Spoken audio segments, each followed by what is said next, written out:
be an open channel. If love is why I'm here, let me give and then receive. If joy is why I'm here, let me be an open channel. If joy is why I'm here, let me give and then receive. Give and receive. Give and receive. If love is why I'm here, let me be an open channel. If love is why I'm here, let me give and then receive.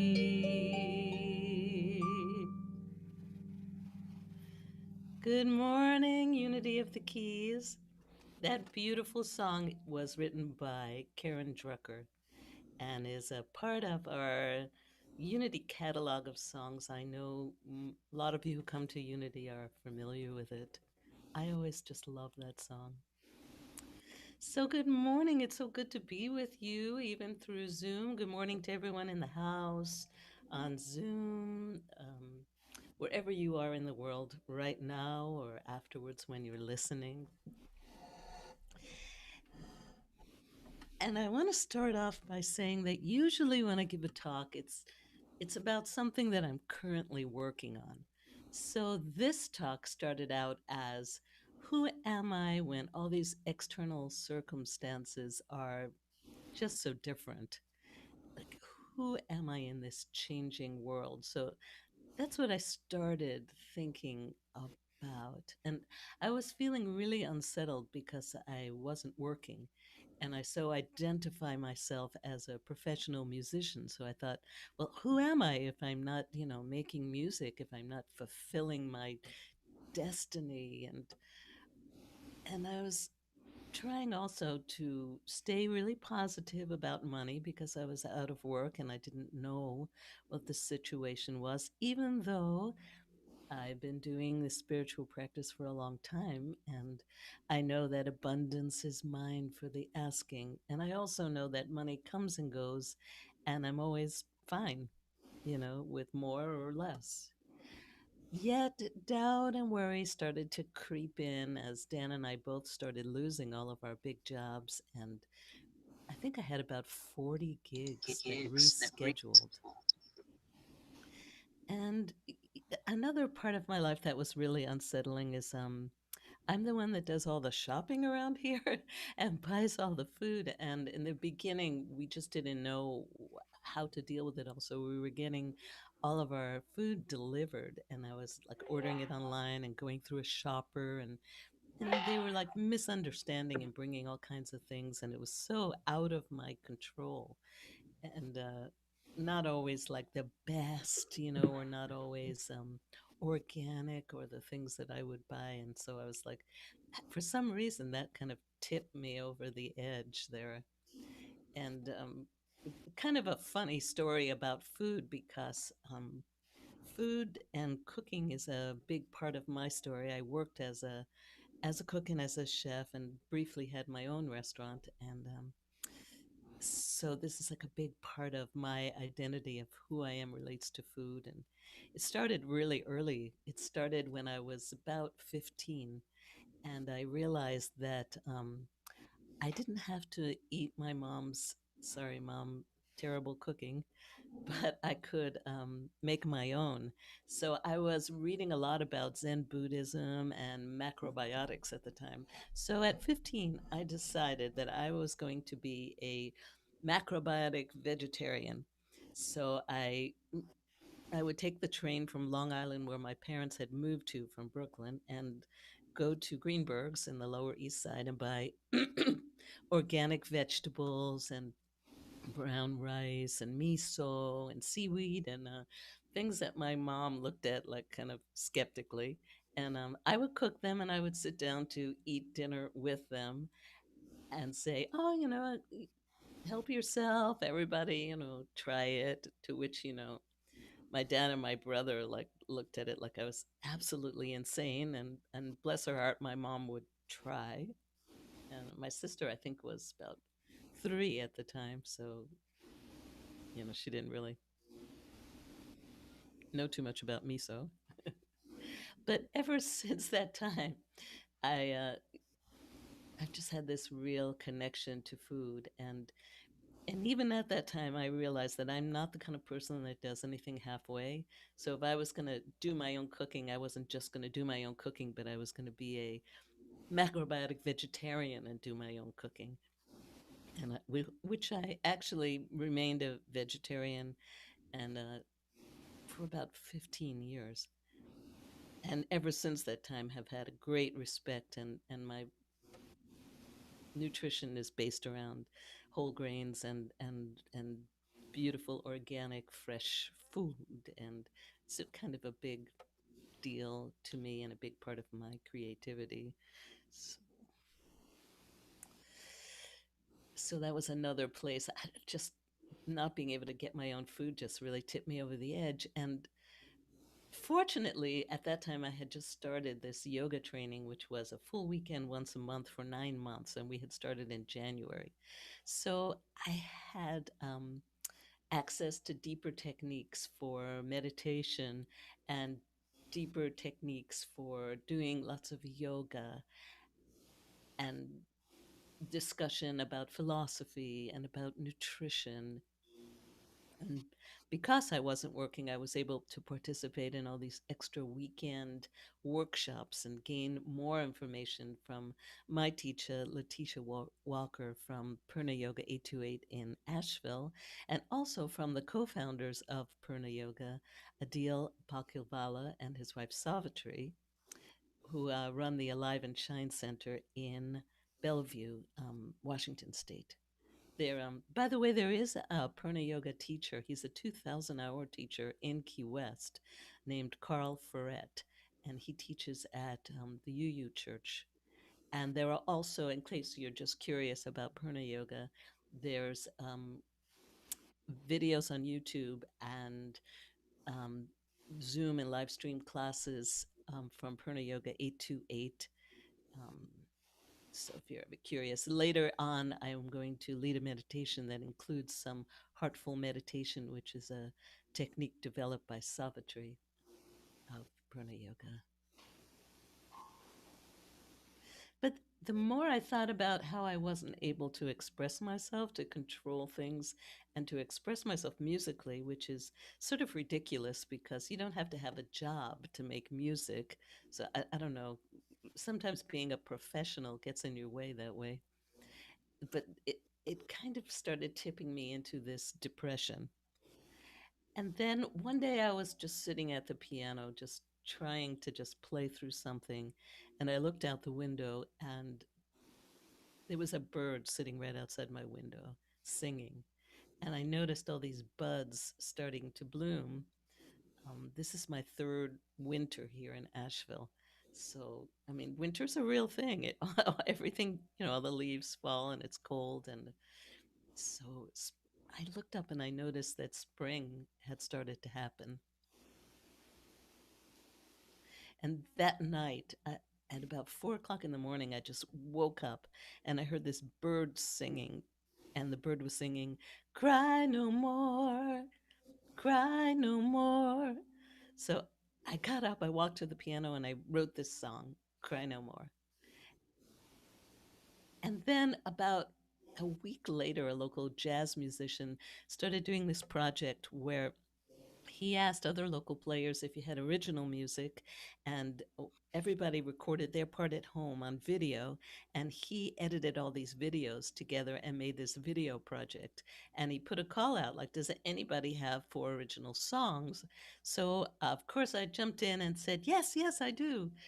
And at at the time, not all of my songs were exactly in his definition of jazz. So I played all these songs for him, and he said, "Oh yeah, except that one's not really jazz." So I had to write even more songs. So there I was, writing music, playing music, working on this project, which was actually a lot of work and also a really lot of fun. I mean, one of my songs has a man playing ukulele from his home, a man playing trombone from his home, one playing tuba from his home. I was singing in our studio here. It was really fun, and that project and a lot of new recordings I've done will be up on my YouTube channel and up on my website, which is my next big project to redo my website this coming winter. All to say that suddenly I started doing something. Suddenly I just started taking action.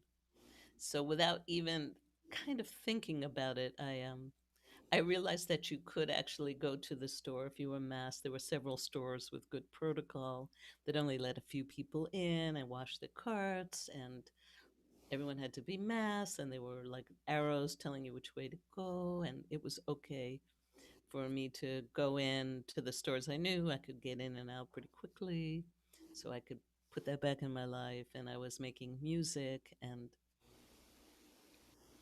it just started a whole series of events that kind of lifted me up. And I started pouring myself really into my studies. The teacher training got more intense as we went on, more information, and I just poured myself into the yoga and especially into the meditation practice. I've had a daily meditation practice and kept a gratitude journal for a while.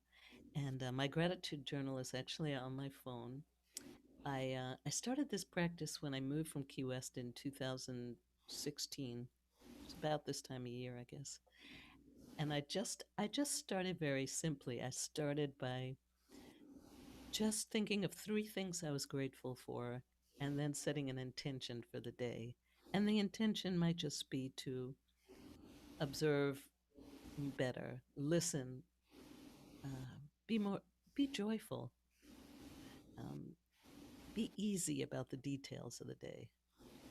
And that practice has grown over time. I think because I started it myself, I'm more open. I was more open to go deeper into it.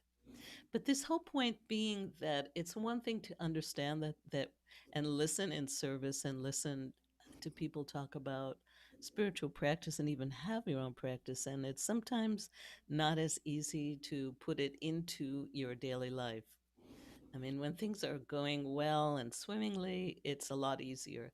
And then when things happen, loss um, of people, loss of income, loss of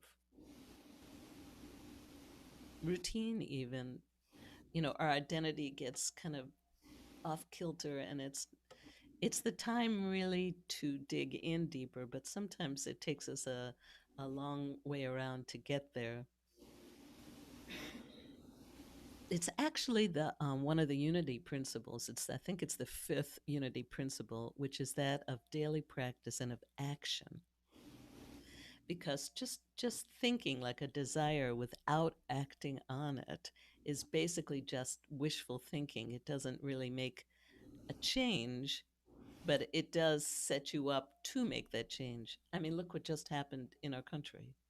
If you take action, things change. So this is a quote from Charles Fillmore, a co founder of Unity. And he said, "The truth you know is the truth you use. The truth you know is the truth you use." So, so what about these three big questions, right? So, the more I was delving deeper into my meditation and practicing sincerely the heartful meditation, which is the techniques of meditation developed by Savitri of Purna Yoga, I started focusing on my heart center, and I started focusing on the love and the light in my heart and building a really sincere connection there. And like I said, I'll be sharing a few of these techniques with you in a little while. So my talk evolved. The more I meditated, the more the question wasn't who am I in these changing circumstances, but who am I? Why am I here? Where am I going? And true to my nature, that I never do anything halfway, I decided, sure, let's do a talk on the big questions of the universe. Why am I here? Who am I? Where am I going? When somebody asks you to do something and you go yes, and then you step back and you go, oh wow, what did I do? That was my initial thought. I was like, oh yeah, like I have 15, 20 minutes. I could like talk about like the meaning of the universe and everything that makes it run. But why not? Because this is the place we tap into in our practice. I found that every question and every time I started thinking about this would lead to another question and would lead deeper and deeper. And I didn't have immediate, quick, and easy answers to any of these questions. So I just would sit in meditation and take these questions and just drop them like a pebble in a stream, not trying to answer them, just letting it be there, flowing in the stream, and being receptive to what came next. There's a book that I treasure by Rainier Maria Rilke. It's called Letters to a Young Poet. And he answered a poet who had written him with this answer about something similar. Be patient towards all that is unsolved in your heart and try to love the questions themselves. Like locked rooms, like books that are written in a very foreign tongue. Do not seek the answers, which cannot be given you because you would not be able to live them. And the point is to live everything. Live the questions now. Perhaps you will then gradually, without noticing it, live along some distant day into the answer. And the point is to live everything. So I began thinking and reading and listening and spending time in meditation with these questions as seeds. And all of this just kept me looking further and further inside for a less specific, less vocal, less worded answer. And I started thinking about okay, how do you integrate this inner journey, this seeking, with your daily life? And the truth is that you don't have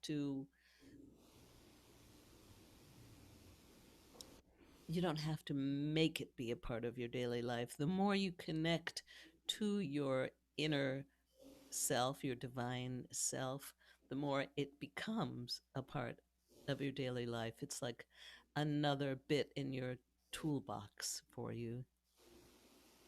And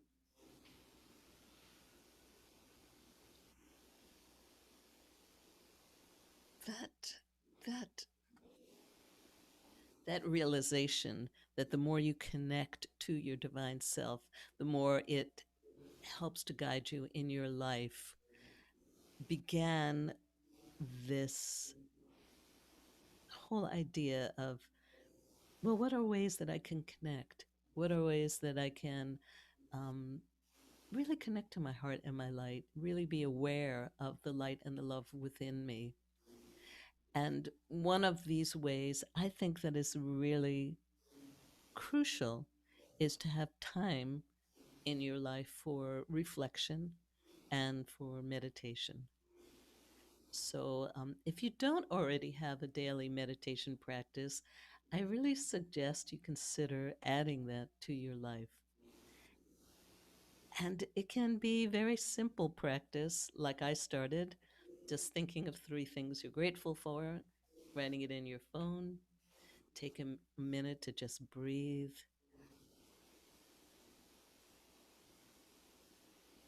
You can start really small and build on it.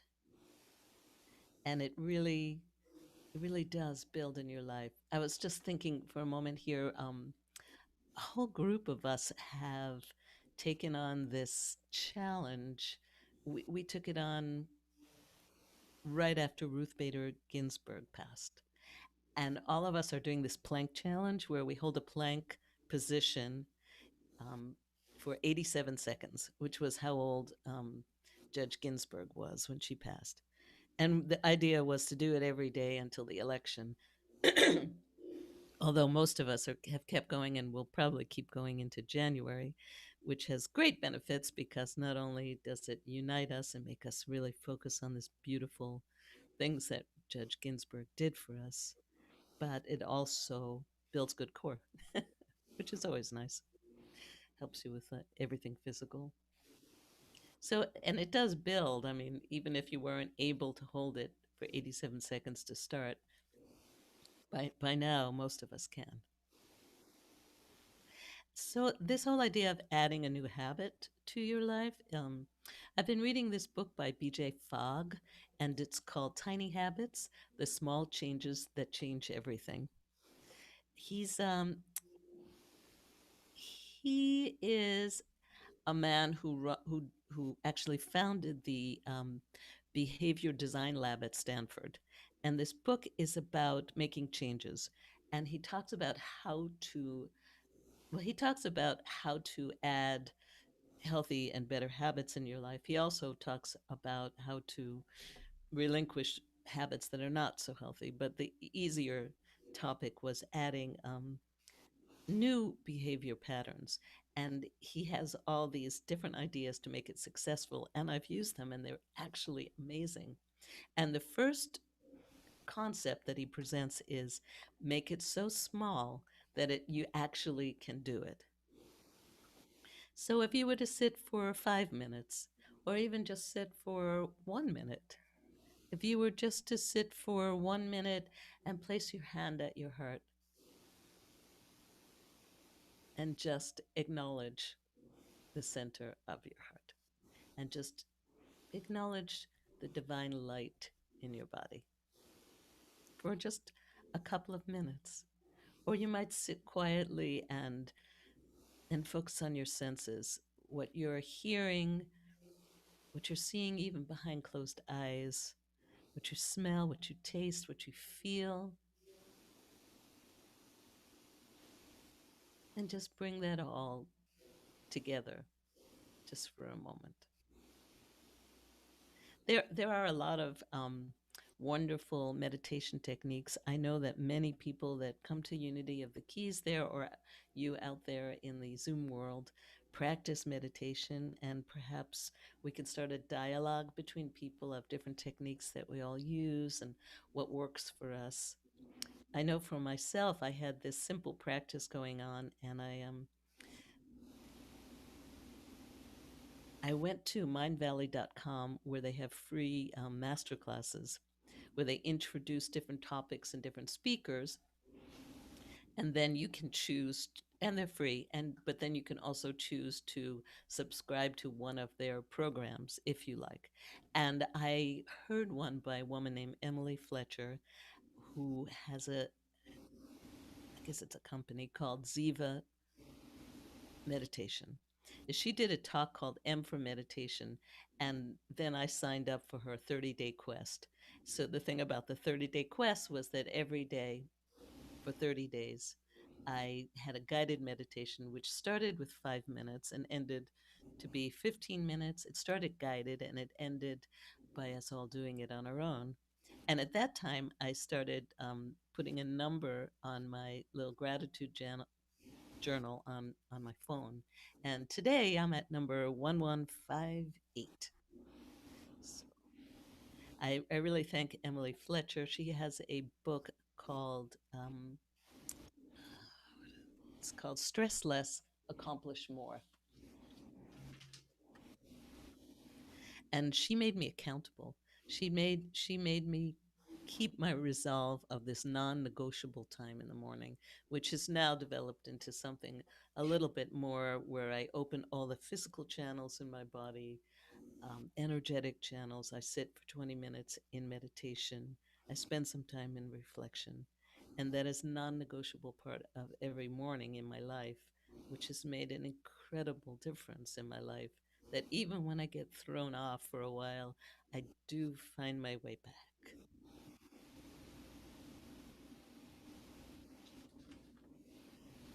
So I do encourage, that's one action that you can take to integrate your spiritual practice into your daily life. I was um I was talking to one of the other senior teachers at Purna Yoga, and I was asking her, how do I make meditation more a part of my life? Like, how do I remember these principles, not just in the morning, but like throughout the days, to kind of nourish me during the day. I know all these things to do, and I'm non-negotiable in the morning, but then it's all over the place after that. And she said something which also Dr. BJ Fogg said in his book, and that is to link it to something that you already do. Like he says, to use it as like a prompt. Like if you want to add a habit to your life, find something you already do, like brushing your teeth. And well, Catherine Eberhardt of Purna Yoga East said to me, well, you can always bring your hand to your heart and focus there every time you go to the bathroom.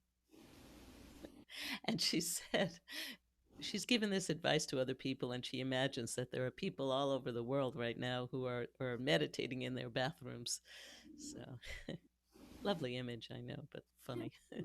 And actually helpful because it's something you always do, and you have the door closed, so or you don't, and you have your border collie come in and watch you with this crazy look on his face, like, what are we doing? But anyway, you do it. So that was really helpful. So, ways to integrate your practice is to link it to something that you already do and to have a reason to do it, because it just makes you feel more peaceful, just helps you to catch your breath. I mean, to have an emotional reason to do it because it makes you feel good is another one of BJ Fogg's ideas. And your life does begin to change the more you integrate and make an effort to integrate by action, by taking the knowledge you have into the knowledge you use in your life. And another way to integrate this work is to move your body, to just take a walk, do yoga, dance, swim, ride your bicycle. The body itself is always in the present moment. Every cell in your body, it's not thinking about the past or the future. It's doing what it does right now. So when you connect to your body, you're connecting to the present moment. Another way to integrate is to really appreciate the beauty of nature around you.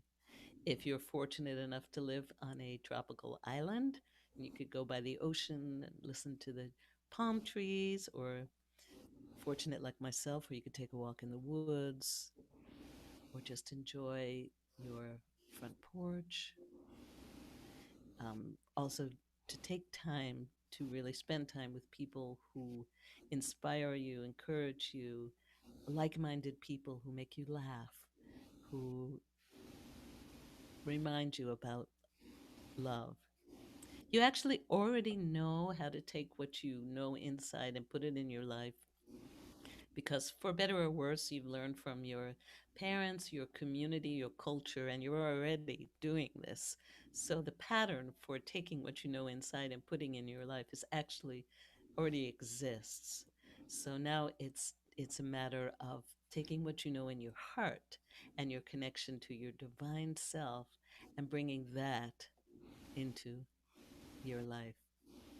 And the more you connect to your heart and your light, the more you build trust with yourself and with this process. And the more you learn to love yourself, and when you love yourself, you can bring that love to everything you do, to all the people around you, and you begin to act accordingly. You act from that love, and it affects everything you do. It is integrated into your life.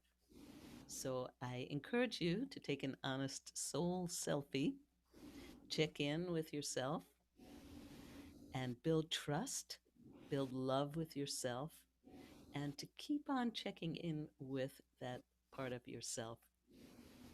And in this way, you will truly integrate your inner seeking with your outer actions.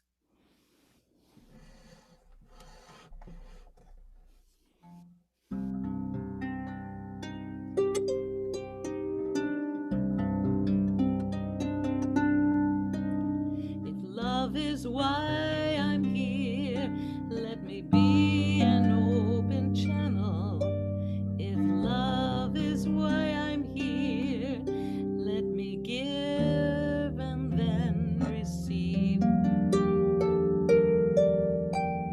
If peace is why I'm here, let me be an open channel. If peace is why I'm here, let me give and then receive. Give and receive. Give and receive.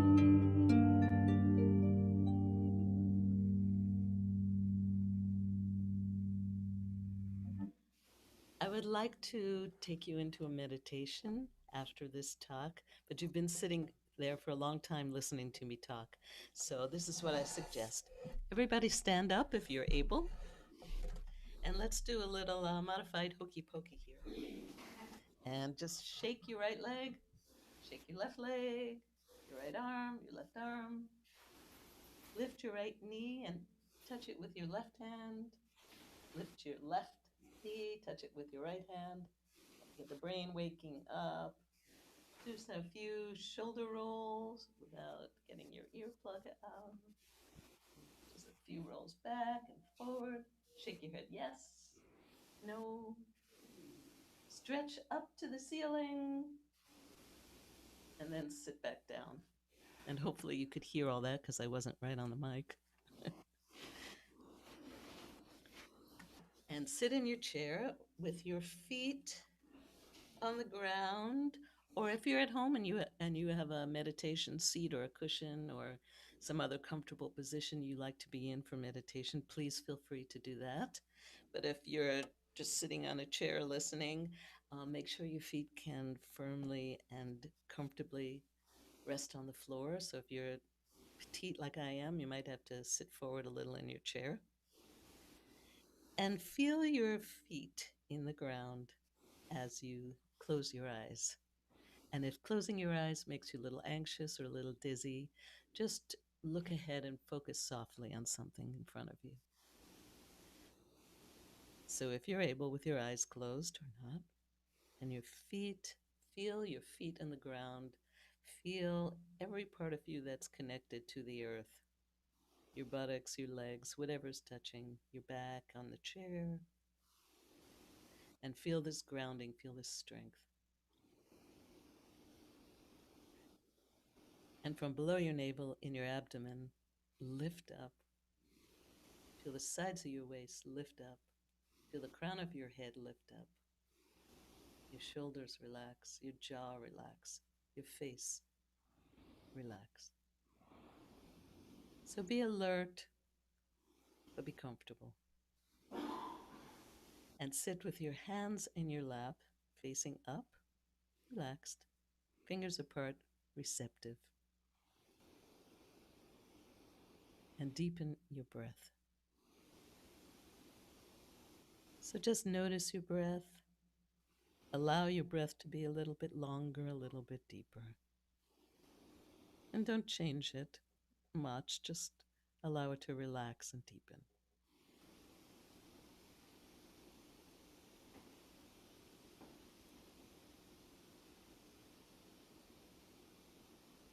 And now bring the third fingertip of your right hand to your heart center.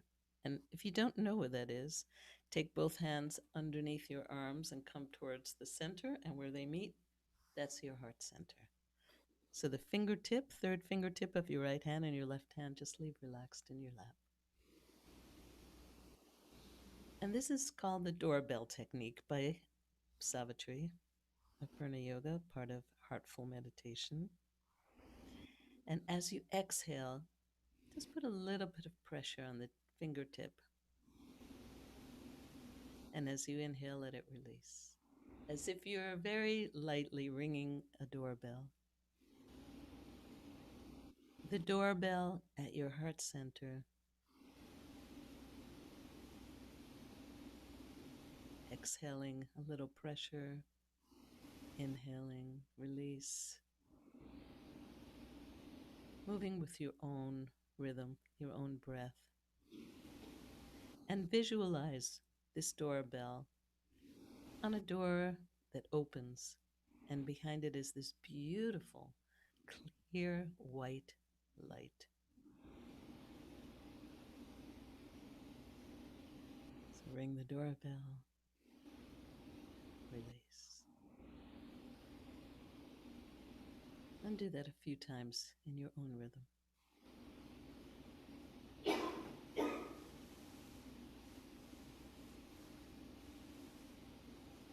And now release your right hand back down to your thigh. And now this time bring all your fingers together at your heart center.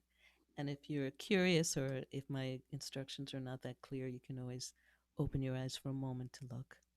So all of your hand fingers together at your heart center.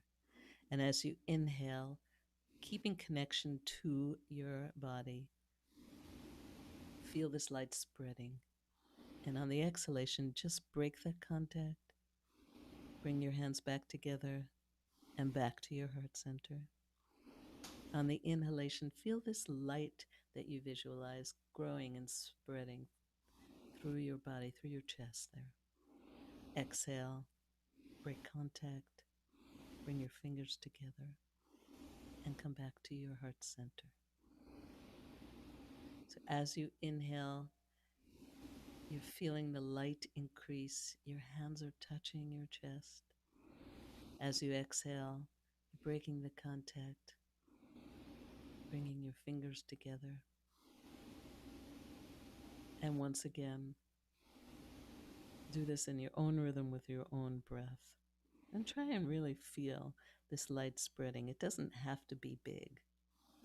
Just see if with your inhalation, you can make that light grow even just a little bit.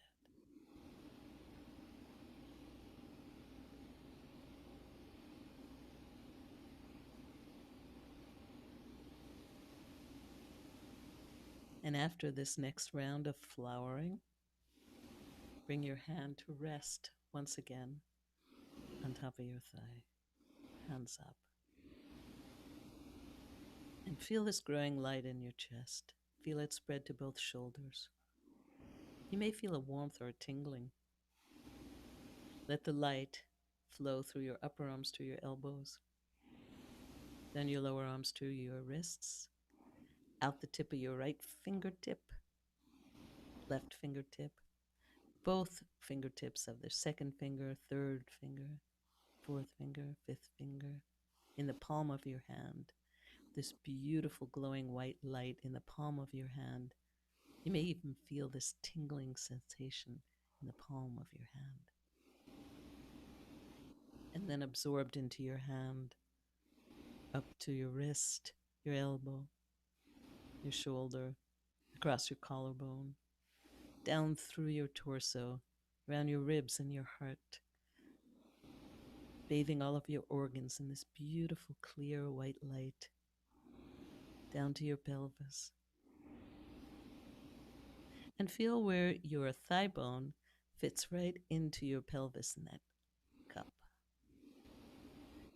and feel the light and the warmth and the tingling come down your thigh bones to the inner joint of your knee, the outer joint, to your ankles, down to your big toe tips, your second toe tip, third, fourth, fifth, the bottom of your feet, into the arch of your foot, and find that place, that little tingling center in your arch there, where this beautiful ball of light is spinning.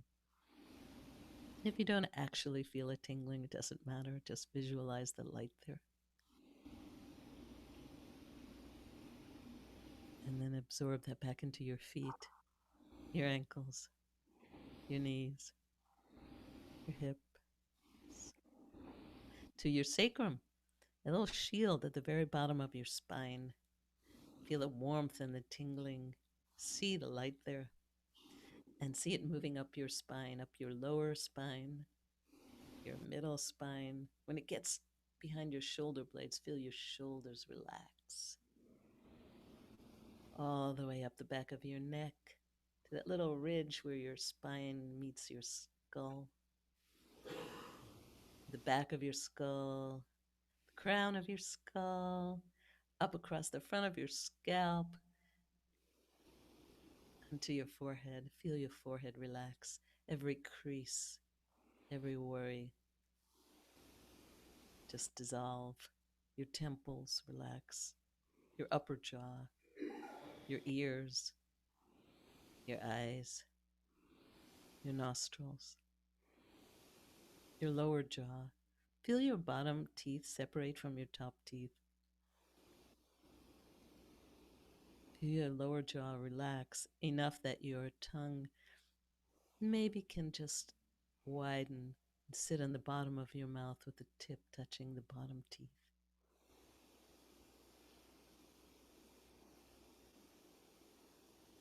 And now follow this light into your chin, down your throat, back to your heart.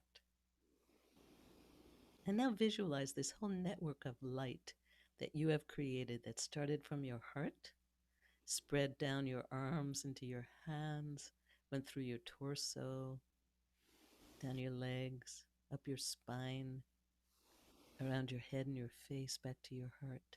Feel your whole body full of this network of light. Almost like a web, like you've seen, like this web of nerves through your body. You might feel this tingling, a warmth. You might visualize your whole body shining with this light. And infuse this light with the feeling of gratitude. Gratitude for your next breath. Gratitude for the community that you are in right now, everyone around you feeling this light together, this love. Gratitude for your own seeking. And feel how happy that makes you, how peaceful and joyful that makes you. And bring your hands to namaste or prayer position at your heart center and bow your head with deep gratitude, love, joy, peace. And lift your head, slowly open your eyes, and release your hands. And I'd like to seal this message and this meditation with a prayer to set it as a seal upon your heart center, which is a phrase from the Song of Solomon, which this whole section of the Bible, including the book of Ruth, is when the woman talks and speaks about the power of love. And so I'd like to share with you my version of the Lord's Prayer called Beloved as a seal for our time together at the moment and as a prayer. Beloved, who is everywhere, holy is your name, with wisdom, desire comes on earth as in the universe, providing our bread day to day, released from offenses, and without resentment.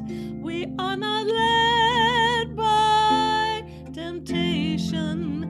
We are free from error, for it belongs to all of you.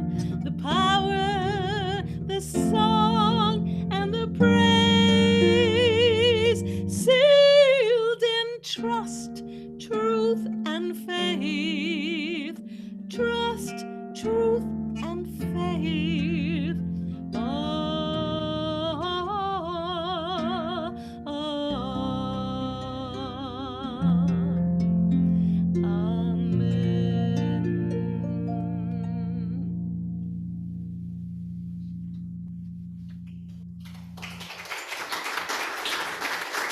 Thank you. Oh, it's so nice that I was wondering, like, how I would know that I can hear some people in the room there. And now we come to the part of the service about gratitude and offering, and time to thank everyone who has contributed their time and their talent to make this Sunday celebration possible. And that includes myself. And that would be Robin, Mike, Kevin, Gabriel, Kim, Joey, Aaron, Mary Ellen, Kevin. We really appreciate you. And I want to take a moment to also thank and honor my dear friend, Catherine Good Duncan, who gave so much to our community of Unity of the Keys. And I don't think I'll ever be able to come to the Unity of the Keys without feeling her presence, her love, and all the action and work that she put in to make our community possible and so strong and so beautiful. So I take this moment in gratitude and love to my dear friend. And will the ushers please come forward? As this is the time in our service when we have the opportunity to practice tithing. And tithing is the practice of joyfully giving to people and places that spiritually feed and inspire us. So we believe that we are doing exactly that for you and for each other. So just for a moment, either hold the tithe to your heart or visualize your electronic tithe or the tithe that you are giving us through your heart, and bless this with your most generous love. Feel abundance and know God as our one source. Know that as we give, we do receive. And join me in this offering blessing, which I'm going to do as a call and response because we don't have the PowerPoint up. So I'll say a phrase and then you can repeat it. Divine love flowing through me. Blesses and multiplies all that I am, all that I have, all that I give, and all that I receive. And as we do our offering, I'm going to play you one more song, a song I wrote this spring called Who I Am, inspired by the Pledge of Gratitude that Native American children do in school instead of the Pledge of Allegiance, where they pledge their gratitude to all the different parts of life and the earth.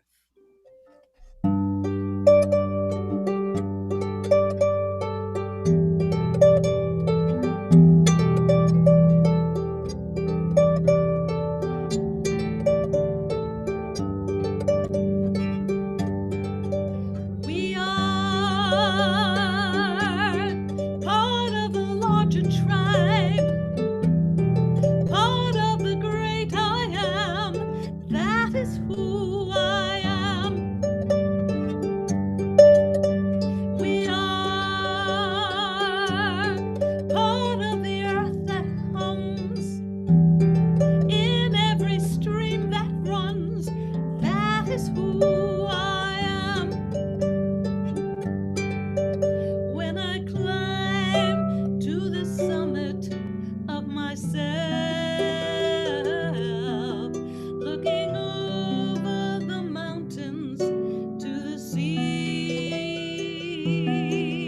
Feel the sunrise on vast, unforgotten lands, as I know that it rises in me.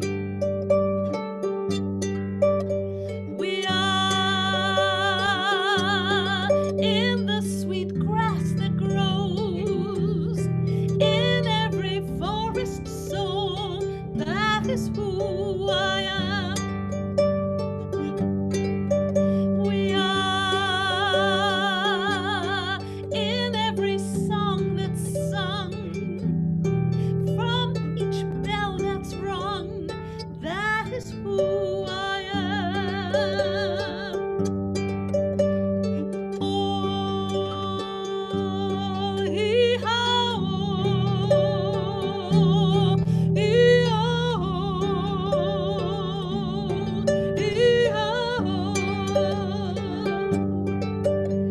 We are part of a larger tribe, part of the great I am. That is who I am.